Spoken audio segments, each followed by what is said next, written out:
listening to The Coolering, a podcast made for manufacturing marketers. Here are Carmen Perry and Jeff White. Welcome to The Coolering, a podcast for manufacturing marketers brought to you by Cooler Partners. My name is Jeff White, and joining me today is Carmen Perry. Carmen, how are you doing, sir? I am delighted to be here once again. How are you doing? I'm doing great. I think, Nice. honestly, I think this is the first podcast we've recorded in 2022. See, it's like kind of like sausage. Best not to see how it's made. You tell people that now, and then they're going to know. But yeah, I think it's okay. we do kind of rack and stack them sometimes. Or sometimes it feels like you're recording almost like an episode or two every hour, and then Yeah. other times it seems like you go weeks without. So yeah, if our radio voice isn't quite where it should be, that's what It's our listeners should know, that we've just yeah, been out of practice. Yeah. exactly. Just kicking off the Christmas doldrums a month later. Yeah. Exactly. Well, look, I'm looking forward to our guest today. A really interesting story, and one I think a lot of manufacturing marketers can relate to. Yeah, it's interesting in this space, and of course, manufacturing being like a massively large vertical. It's not really a vertical at all. There's just many verticals within it. But as we look at manufacturing overall, there's a number of marketers I think that find themselves in the kind of the same shoes, if you will, as today's guest, in that they maybe are the first marketing hire, or just maybe one of the few people charged with starting to make marketing a priority in a manufacturer, and it just hasn't typically been the case. So I'm hopeful that today's guest is going to kind of give us some tips and tricks of how our listeners can maybe navigate these waters. Absolutely. So joining us today is Stephen Nghe. Stephen is the head of marketing and communications at Kloeckner Metals. Welcome to the Coolering, Stephen. Thank you. Thank you guys for having me. By the way, you guys have great podcast voice. I was like, now listening, I was like, oh, I do not have a voice for radio or a face for film. So like, this is great that I get to partake in this. Well, that's honestly why it's an audio only podcast, because I know I have a face for radio as well. Yeah, the audio only helps, doesn't it? I mean, Yeah, really, yeah. yeah. No, we can Photoshop the hell out of the bio photos, though. Make it Exactly. look pretty good. Yeah. Well, Stephen, please introduce our listeners to you and to the firm. We'd like to just kind of give us a little bit of texture and context before we get started here. Yeah, definitely. My name is Stephen Nghe. I'm the head of communications, head of marketing and communications at Kloeckner Metals. I've been with the company for over 6 years, and so I've been in the past 2 years in this row. I've been tasked with essentially all things marketing, and what that means to me is like that's everything, like from design, development, customer experience, SEO, social media. So anything with the like marketing is just so broad. And so I think also one of my desires is for us to be a marketing first organization and to be mindful of those experiences, even internal, like with communications and the way we deliver our messaging and follow through with our messaging, not only for our customers but also in our internal employees as well. So Kloeckner is a essentially in the history of the company has mostly been a steel distributor. So basically, anyone who needs to buy metals, we got you. And most recently, we've been trying to make this shift to really explain, we are more than just a steel service center. Like we do some fabrication. We also do a lot with supply chain. And so we really are experts in making sure that, I think that's where our strength is just really allowing large OEMs or other of our potential customers to understand that you need to get metals from point A to point B to point C, and like your manufacturing plants are all across the U.S. We can definitely help you figure out the best route to deliver, and we'll even take care of that whole process. So like for a while we were using the favorite buzzword one-stop shop, and so I'm sure that got killed by everybody else. So we don't use that term anymore. But yeah, that's essentially what we're trying to do, and just really help our customers understand their needs not only just from a material standpoint, but also throughout the whole supply chain. Really cool. Yeah, it's hard to own one-stop shop. It is. It Yeah, is. yeah, Yeah. yeah. Yeah. There's a corner store near my condo that I think has kind of One laid stop. claim to that. Really. Yeah, Yeah, yeah, yeah. yeah. Yeah, It's they great. don't carry the same kind of metals as Kloeckner, though, I'll tell you Oh, No, that. they this is Yeah. true.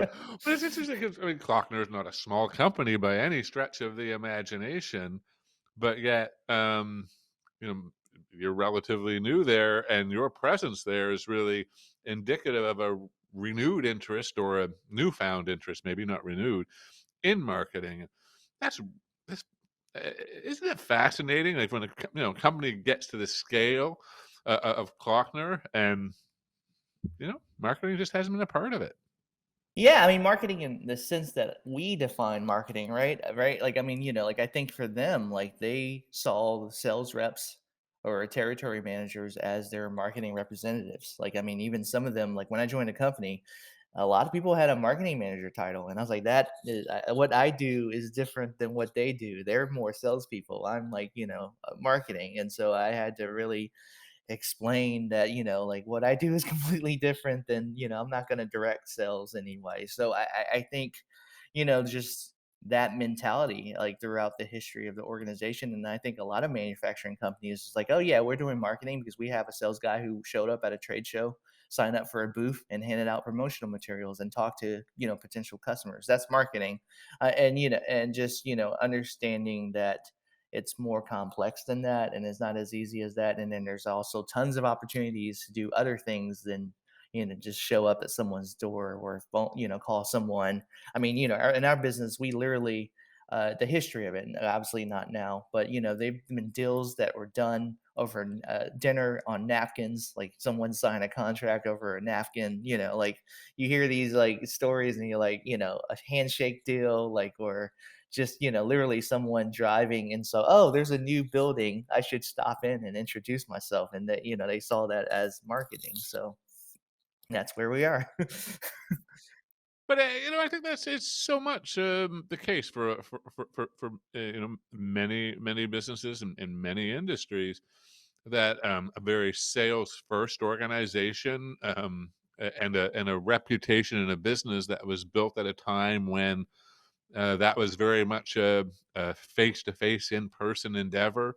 And not to say that sales isn't that now, and you don't even have to think too much about a pandemic or otherwise. But um, the fact of the matter is, it's getting it's more complex now. You just drive around and look for the newest smokestack on the horizon, and then head there and ask if they need something.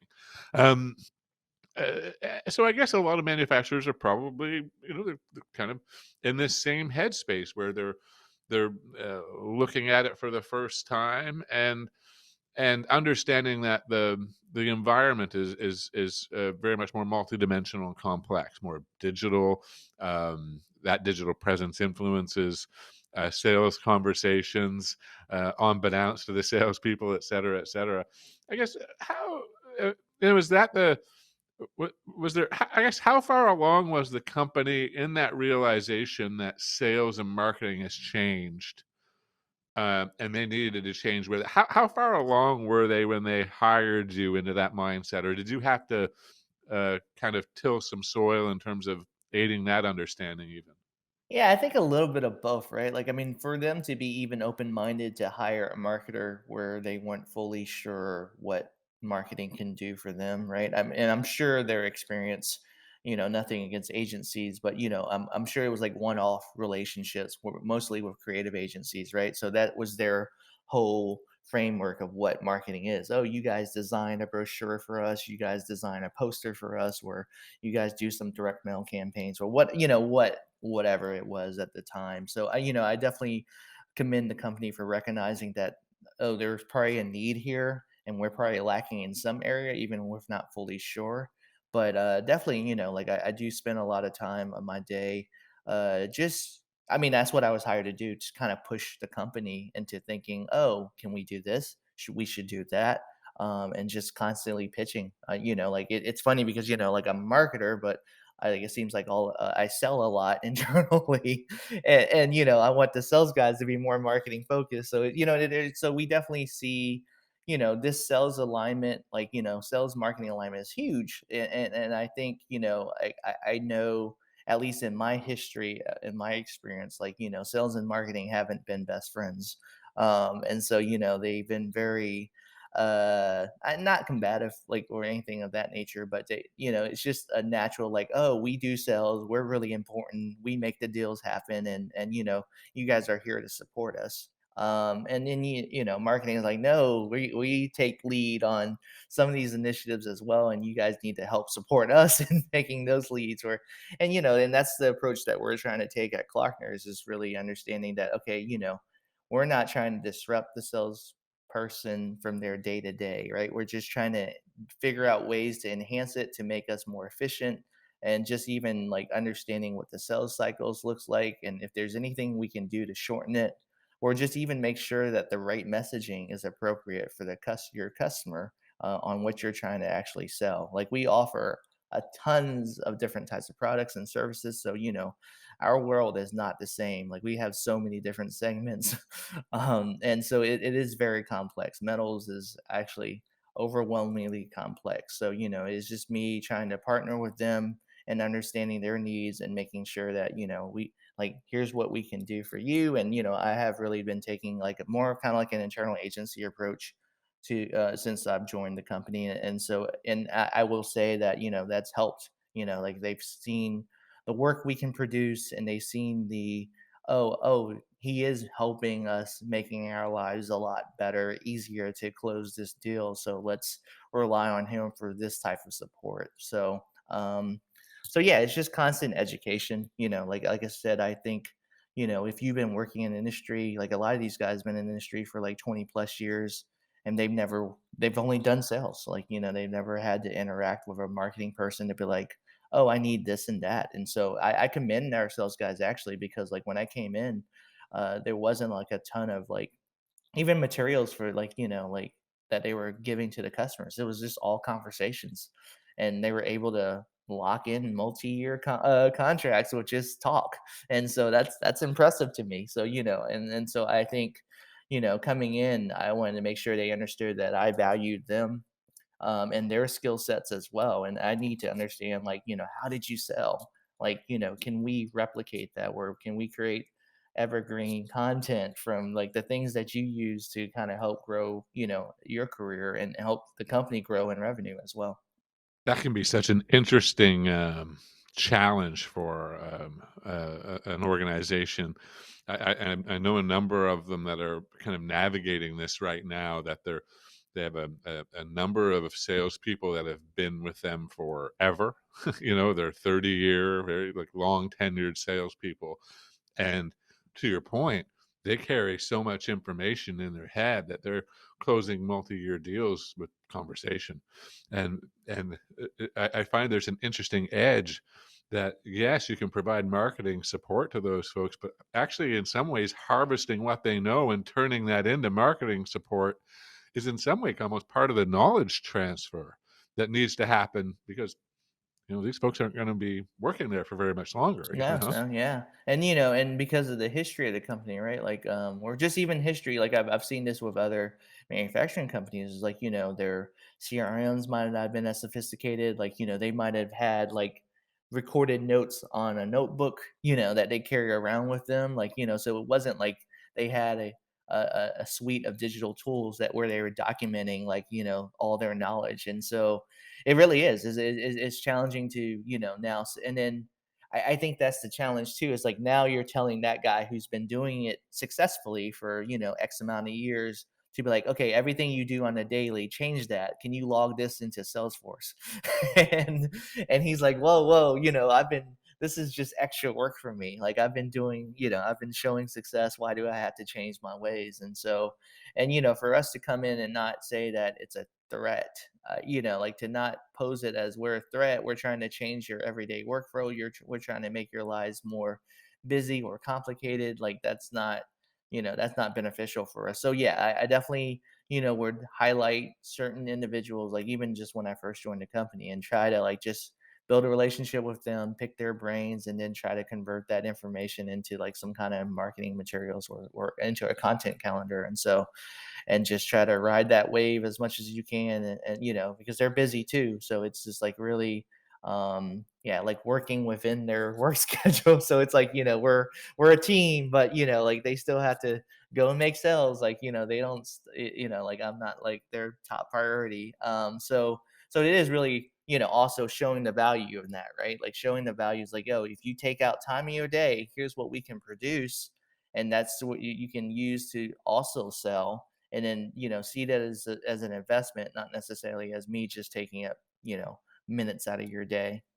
Are your digital marketing efforts bringing in too many junk leads? Stop wasting time and distracting your sales team. Account based marketing can help give your marketing strategy the laser focus on qualified buyers that you need to increase your pipeline velocity, close more deals, and grow your business faster. We've created a sample manufacturing ABM plan to help you get started. Download the sample manufacturing ABM plan at bit.ly/sample ABM. That's bit.ly/sample ABM. Has that been, internally when you came into the organization? Obviously, there are going to be, not necessarily confrontations or anything like that, with the sales team. But has that been the biggest headwind, getting the sales team on board with kind of digitizing their approach and getting them to understand the requirement and why a CRM is valuable? Or have you seen, were there other things that you really had to work hard on in order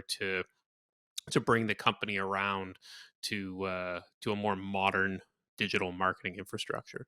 Yeah, I think it's a combination of both, right? Because I mean, like for marketing, like when you look at like the stereotype you see in Silicon Valley, like the CEOs are usually dynamic, like Apple, right? Like everyone talks about Steve Jobs, and he was just a marketing like focused individual. And so you think like when you join a company, everyone's going to be that gung-ho about marketing, and like, oh, here's all the great things that we're going to do. And I don't think like the average person, like if you're an engineer, like we have a lot of engineers, salespeople, production, quality control, shipping, logistics folks, like when do they ever interact with marketing, like ever? And so I think I really had to understand that, oh man, I am literally dealing with an audience where there's no communication. It's like, there's nobody on the team that's communicate. HR is as close to a communications manager as you have, and then there's no one else who ever deals with marketing. They always deal with sales. They deal with salespeople. They deal with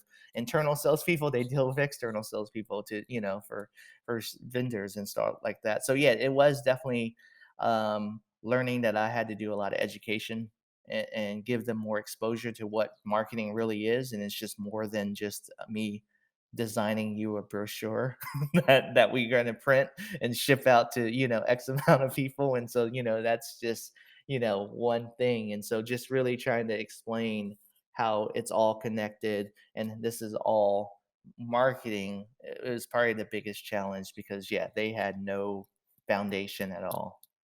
I wonder too, when you came in over 6 years ago and looked at this organization and understood the sales led focus of it, how did you decide what to do first? I mean, obviously, there's learning for you to understand the company, understand the products, understand the flow, but how did you kind of approach putting pixels to paper or Yeah. getting organized? What did you do first?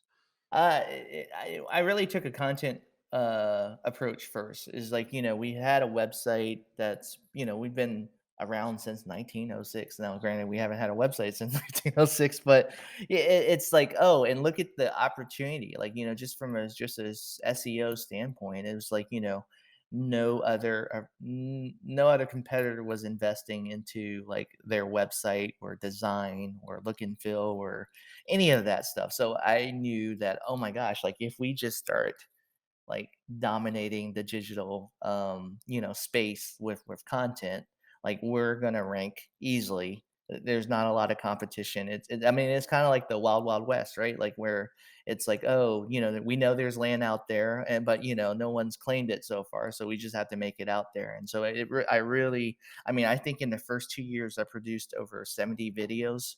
um and then we were I hired some writers to do some blogging, some technical blogs like related to metals, anything that where we were like, oh, here's a natural keyword that might resonate with our customer base, and just we just started grinding it out. And I think and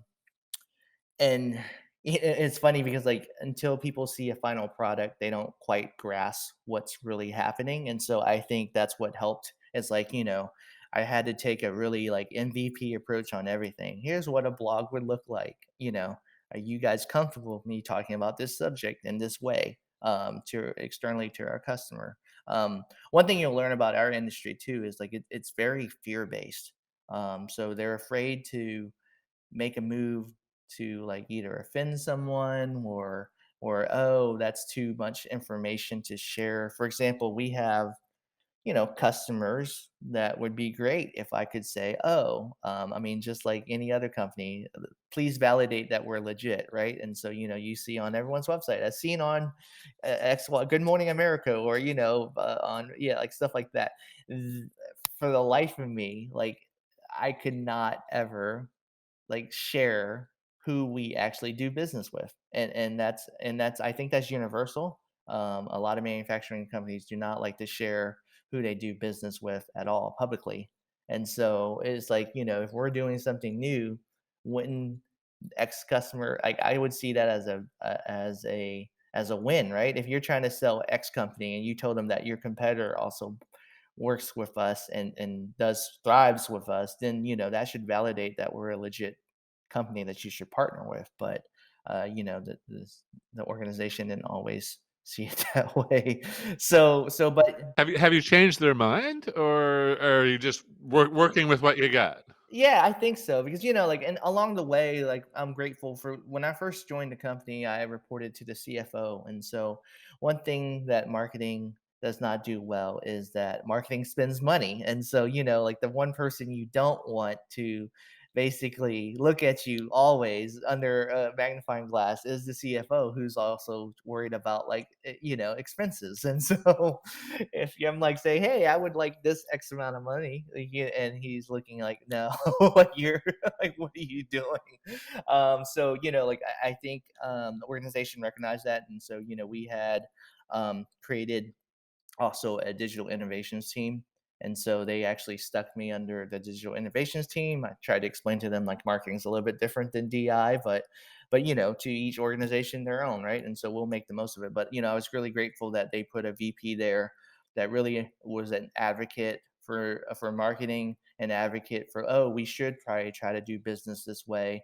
And so he obviously helped bridge the gap between uh you know my role and the leaderships and the executive teams and the sales team to really understand, it's like, oh, the value of this. And so he really supported me even in pushing me to get out there, like to make these face-to-face visits the way they've been used to doing business with customers, making these face-to-face visits and just really breaking down like the types of things we can partner together to make this company grow. And so I think that helped, like having advocates for you within the organization, especially when it's something new. And so I think, to this day, and I value our CEO too. He's always trying to be forward thinking. As the rest of the team, like like they're open minded. It's just that when you don't know, you don't know. And so it's not as easy to say yes when you're like, I don't know what you're talking about, like and I'm just telling them, say yes to me, trust me, Yeah. just hand me a plate of money and let me run with this. And it's not as obviously in the real world, right? It's not as easy as like, oh, what kind of impact, and show me the business case. And so so we're doing those things now. And we're I'm grateful, like in my time here, it hasn't felt that long, but yeah, that I've been able to make waves and at least have a voice and try to convince them that, oh, let's push even further. Mm. And how big is the team now, Stephen? How many do you have working with you? I have a team of 3 now.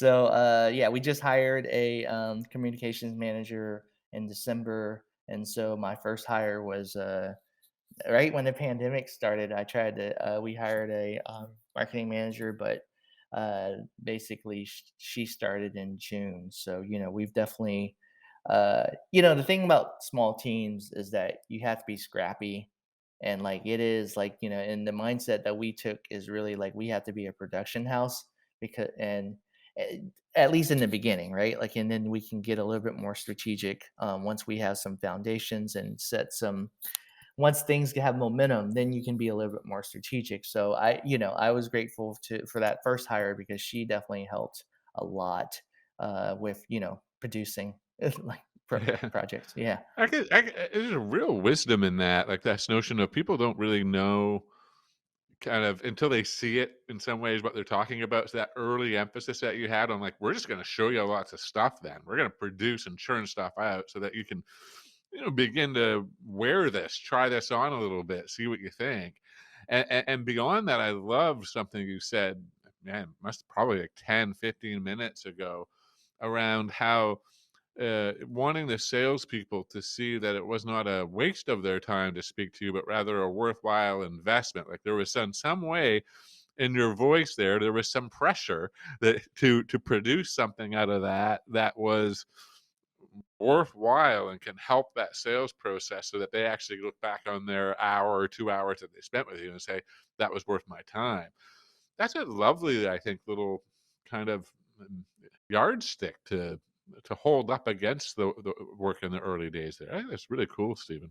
Yeah, yeah. I mean, and ultimately, right? Like, we're all trying to be excellent for the company, right? And Mm. we just have different definitions of what excellent means.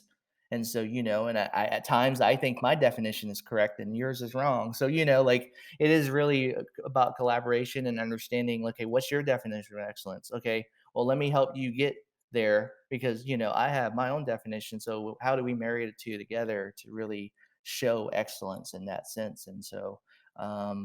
It is, like, but it does, like with any organization, right? It does take a lot of, and I, give kudos to the team and the individuals in this organization. Like, they have to be, you also have to be open minded to be like, oh, let me work a different type of way, or let me let this person in to, help work with me or collaborate with this person to make these things happen too. Because you can't produce content unless you have, like, I can't make a video, if no one's agreeing to be on film. Like, so yeah, like, it definitely is a partnership all the way, and I truly believe that, and I think that's where, um, organizations, like, I've been in organizations where they've had challenges with egos and more stricter, oh, I'm a VP, you're a director, you're a manager, like, so these, like, silos. And so, and obviously any organization this size can have silos, but I do think that, collectively, if the organization is thinking about, okay, like, this is how we partner and you are helping me, then, it makes it a lot easier to kind of get things done. Yeah, what would you say was the thing that made people truly begin to appreciate what you were bringing to the table? Like, was there an early win, or something that you did that everybody just kind of went, "Oh yeah, all right, I get it, I see it."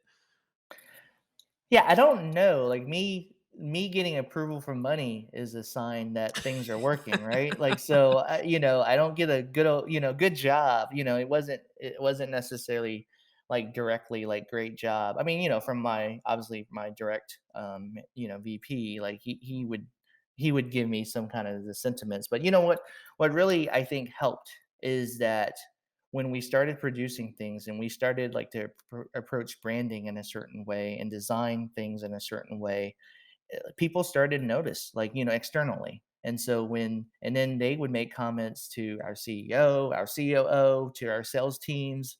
And so or, other companies would start changing or investing into what we've invested into marketing as well. And, and I think, that kind of, like, help solidify, oh, he might actually know what he's doing, and we can trust him a little bit more and give him, give him a little bit more to invest in and to, basically push the company forward.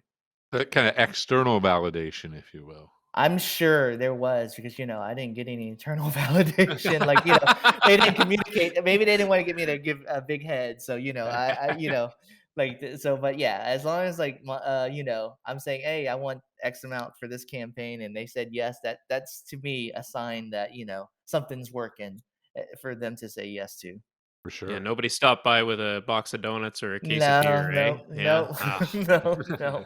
What's the next one? I mean, and that's our role as marketers, right? Our role as marketers is just like it's on to the next one. So it's not like we can like celebrate too much. Like even these viral campaigns, like from the on the consumer side that I see, it's like, oh man, that was a great Super Bowl ad. Okay, what are you going to do next? Like like it's never like it's not like we can live on something that we've already produced. It's always like, yeah, like what can we do better? Yeah, it's always what have you done for me lately, isn't it? Yeah, exactly. It's a very short-lived relationship. Well, that opens a great door for a final question, I think, what's next? Yeah, no, I mean, I think for us, like we're continuing to push sales alignment. I think there's a lot of things that we can continue to grow the team. My like this organization is the smallest marketing team I've been a part of. Now obviously I've only been the head of the department in at this organization, but I've been uh, part of teams that were over 100 plus, like so it is really showing the value of like, okay, like not to have heads just to have people these seats, but really these people have a purpose, and we need to drive these initiatives. So I'm hoping that we can continue to grow. I think for us, like it brings us great joy when we're creating materials, we're driving traffic to the website for lead gen, for qualifying those leads, like helping from a marketing standpoint, or doing anything that we can to say that, hey, look at our attribution report and look at how much revenue we're driving from our digital efforts. And so that's really, the next chapter is like really trying to show them that, let us take a piece of sales that's really more marketing, but it's obviously sales related, and let us show you how we can even grow even more. So that's where we're, trying to push and really get them to see an organization. So, I'm truly grateful for the opportunities the company has given me, and for even me to triple my team, like um, within the last 2 years. So, that's I'm hoping for more continued growth, and not only in revenue and our production that we do, but also in the size of my team. That's really cool, Stephen. Thank you for sharing the story with us today. It's been a real pleasure to chat with you. Yeah, thanks guys so much. And like I said, I appreciate you guys' podcast voices. It's impressive. Well, we thank you for that. Yeah. Indeed. Have a great day. Okay, you too. Thanks for listening to The Cooler Ring with Carmen Perry and Jeff White. Don't miss a single manufacturing marketing insight. Subscribe now at KulaPartners.com/The Cooler Ring. That's KULAPartners.com/The Cooler Ring.